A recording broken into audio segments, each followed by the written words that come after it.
kaya nagkaganyan? Ay, salamat, Marlon. Hindi ginata nagkasanon. Atong pagkahon sa ato ang mayor, Mayor Shao, Councilor Abragan. Ug sa ato ang mga kauban nila sa stage, atong mga presidente, at my God, ug sa atong sa Dole, sorry. Hapit naman yung paniod to, fiesta na rin. Sige lang. Ang atong tema, ang tema natin rin, no? Sa bagong Pilipinas, manggagawang Pilipino, kabalikat at kasama sa pag-asenso.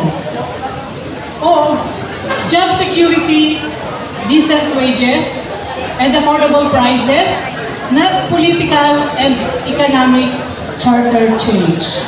Yun.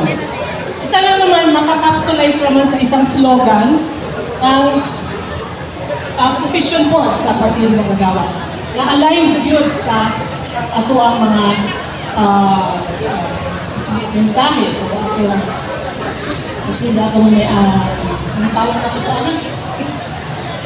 Anyway, ano lang, sahod itaas, tsa-tsa iatras. Kaya kung di yun, kauban ka sa pag-asenso. Yes, nag-asenso ang ato ang negosyo, ang ato ang ekonomiya. Pero feel na to, feel sa mga mamumuo, murag nabilin sila. Kaya nga no, kanina na-mention ko din si Atty. Ratilla na ang ato ang mga precious si Saka, di ba? Huwag na ay mga akong dati, ang ato ang minimum wage karon is 428. Actually, ang nominal value ni Ana is 327 na lang. Or less 90 pesos na lang. Less 90 pesos. So meaning, kining mao nga ang posisyon sa mga mamumuo, regardless kung sa federation, regardless kung sa asosasyon, is the increase, no? Pag-increase sa sahod, sa atong sweldo. Kay kinahanglan i-recover ang nawala, no? Kung diri sa atong Northern Mindanao, 90 pesos na siya since 2018, no? So dili pagani ni siya ang decent wage. Kay kung atong ipon, dili pa siya maabot dito sa Giinon sa Mineda nga usap nga poverty line. Na sa totoo lang, sa ulo mong pag-asenso, kung naarap ka sa poverty line or below. No? Mauna nga, simple lang. Nakakaroon, ang kailangan nato is a legislated wage increase. It has been 2 years, no? 2 years now. Nagulat ang mga mamumuo kung sa isulti sa atong presidente. It has been 2 years. Kung nagulat po sila sa dialogue sa Dole, with due respect po sa Dole, 2 taon na po naghihingi tanga sila sa dialogue. Kaya through dialogue, di ba kaya kami mga tripartite tayo kasi para pag-usapan at masturyahan. So pero good news, sa Senado, napasa na nila ang 100 pesos. Doon sa lower house, may counter measure, luckily 150. Mau nag-idiso. Kita nato nga 150 plus kasi na may 754. So we stand by 150 plus, okay lang kung sa mahisgutan dito, o sana masuportahan na to. At least sa ato na organized labor is a very dako kay gabatahe, no? Kay kita organized naman, kung naatay mga CBA o collective bargaining agreement na kaya nato makipaghagel kung pilang yun ang atong isbiyang papataas sa minimum wage. Pero daghan sa atong mga kauban na mga sa labor na wala dyan sila ma-organize. Mauna nga isa pa sa diso na i-recognize yun si Atty. Ratilla kanina ang right to organize. At katong pag-anigan sa International Labor Organization, isa na siya sa i-reconfirm na kailangan pagbiyagan ang freedom for association. to associate.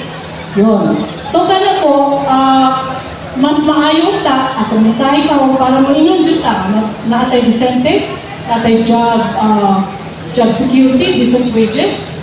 Isang step lang po, isang step lang pa. Kini nga ito pang wage recovery, which is 150 na legislated across the board, nationwide. Kaya regardless kung pila imong sweldo karon plus ang 150. Ngayon ang mga employers, na sana hindi naman nila kontrahin, ay hindi kaya magsasarado ang mga pabrika. Hindi na tumuod. Ay for 35 years, isa na wage national tripartite wage productivity board. Wala gid mo senso yung tawag ang atong mga mamumuo. So I think it's about time na posisyon sa labor na it's about time na i-review ka na.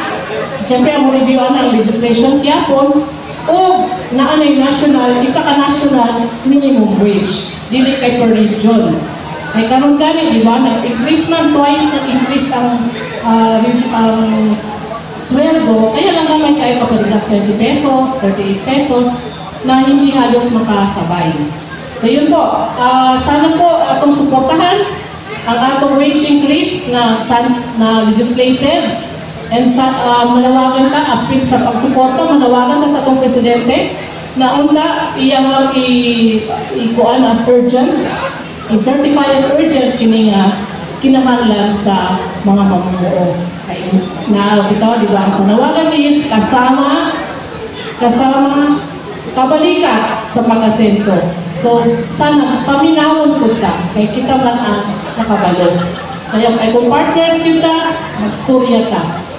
Anyway, happy ba?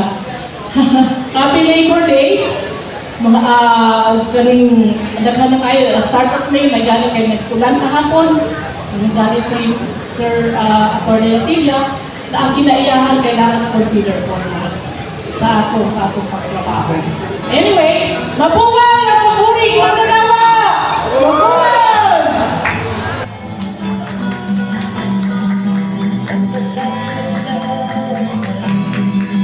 Kaya nagkaganyan ang ating kapaligiran. Doon dito ay luhaan, kahit saan may tangisan. Bakit kaya naghihirap tayong mga lumilikha ng yaman ng ating bansa? Tayo